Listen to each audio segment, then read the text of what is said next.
beauty babes, welcome to my channel. I'm Maria, aka agapelovegirl. Thank you so much for joining me today. Today I'm back with another Faith Chats Get Ready With Me. I did one of these videos a couple weeks ago and you guys seem to really enjoy it, and several of you said you hope that I do continue with these types of videos, and I was really excited to read those comments and hear that feedback because, as I mentioned, I do hope to incorporate some more faith-based videos onto my channel here. So I didn't imagine I would do another one so quickly. But I was reminded recently of a blog post I wrote several years ago, and I thought it would be the perfect thing to share for another faith chat. The message is very uplifting and encouraging, and there's a little learning to it, and so I thought it might be perfect to share. Now, the way I'm going to be doing this video is going to be the same as I did last time. This is going to be a little get ready with me video, but I'm going to kind of do it voiceover style. I'm going to share the story and my thoughts, the blog post that I wrote. I'm going to be reading that, but also doing my makeup at the same time, almost like a voiceover style. I'm not going to be talking about the makeup products though, but if you're curious about everything that I use, I will have everything listed and linked in the description box. I try to do that for all my videos in case you didn't know that, but I am just going to be using products from my makeup basket. So if you're curious to see what else is in my makeup basket, I'll link that video as well. I do come on camera with my eyes already done, or not my lashes, but my eyeshadow done, because I did that for a separate video. But if you're curious, I did use the NBA Cosmetics Viva La Vida eyeshadow collection here. I am working on some tutorials for a separate video, so that will be coming soon. Stay tuned for that. But I will be doing my face makeup on camera as we go into this faith chat. So anyways, with all that being said, let's go ahead and roll right into it. Years ago, I came across a story about a certain Bible verse that has always stuck with me for many reasons. There are a few lessons and lots of encouragement to be taken from it, so I thought I would share it with you today. The story goes, in the late 1800s, a group of women enrolled in a Bible study came across Malachi 3:3. The verse read, "He will sit as a refiner and purifier of silver."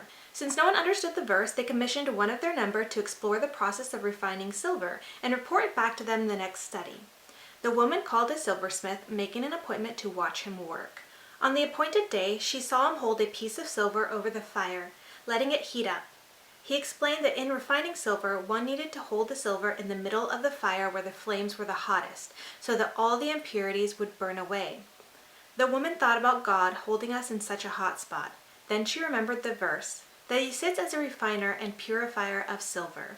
She asked the silversmith if it was true he had to sit in front of the fire the whole time the silver was being refined. The silversmith answered that he not only had to sit there holding the silver, but he had to keep his eye on the silver the entire time it was in the fire. If the silver was left even for a moment too long in the flames, it would be destroyed. The woman was silent for a moment. Then she asked, "How do you know when the silver is fully refined?" He smiled. "Oh, that's easy. The refining process is complete when I can see my image in it." Reading that story gives me chills. It reminds me that when we truly see the work God does in us, we begin to understand just why we are going through such hard times. We can trust that if God is our refiner, then He will make us pure as silver with His image shining through us. The part that says a silversmith must sit and hold the silver while it's in the flames and keep his eye on the silver the entire time, otherwise it would be destroyed, really gets to me. I can just imagine God holding me in His hands while I'm in the flames, whatever the flames may be.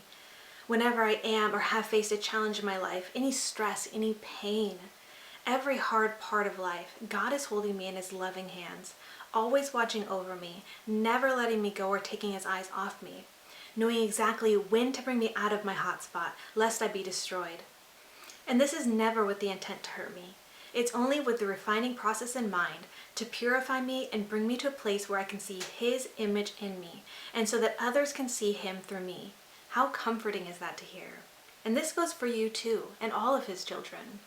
Another verse that comes to mind is this: "Consider it pure joy, my brothers and sisters, whenever you face trials of many kinds, because you know that the testing of your faith produces perseverance." And that's in James 1 verses 2 and 3. God is good all the time. When we understand exactly how God is working in us, especially in our hard times, we can feel comfort and relief, and yes, even joy. It makes me so grateful for all that He has done in my life, good or bad. God is always there. No matter what I face, He will never leave my side nor take His eyes off me. He will make a good work in me. And it's my prayer that His image is really starting to shine from me, so bright that everyone that I know, everyone I meet, or anyone I happen to come across will see God's image in me too. I pray that you too can find joy in your fires, because you can trust that God is working on you, refining, purifying, and creating His image in you. And that wraps it up for this faith chat. I really hope you guys enjoyed this message and found it encouraging. Even though this is a message I wrote several years ago, I find that it still applies today, and honestly always. We're always going to have hard times and go through difficult things. Life is not easy, and I know right now it's especially difficult for a lot of people. But it is encouraging to be able to go to the Word, to go to God, see what He has to say, and be encouraged by what He is doing.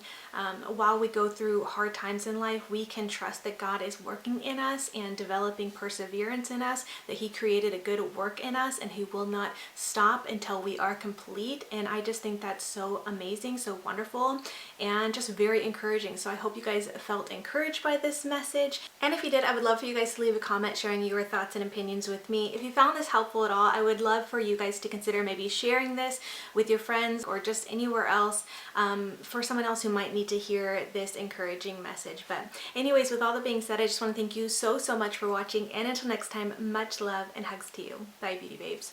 Mwah!